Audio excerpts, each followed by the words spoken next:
একদিন বল্টু তার প্রেমিকাকে বলল, আমাদের ছেলের নাম কি রাখবো আমরা? আচ্ছা, কাদের রাখলে কেমন হয়?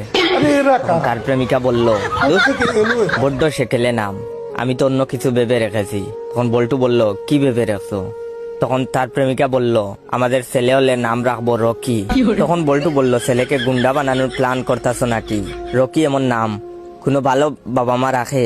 বল্টু আবারও বলল, আমার মনে হয় কি জানো, আমাদের ছেলে হবে না, মেয়ে হবে।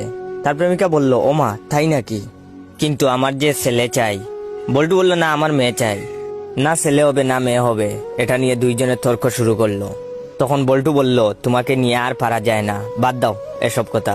আমার তো মন বলছে তোমার জমজ বাচ্চা হবে, একটা ছেলে আর একটা মেয়ে।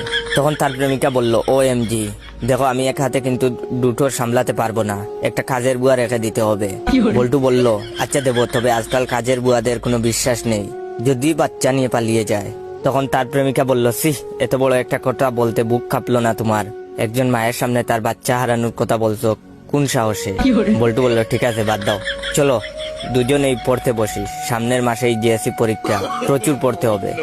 তার প্রেমিকা বলল, আচ্ছা বাবু, ভালো থেকো। আমাকেও বাবা বলেছে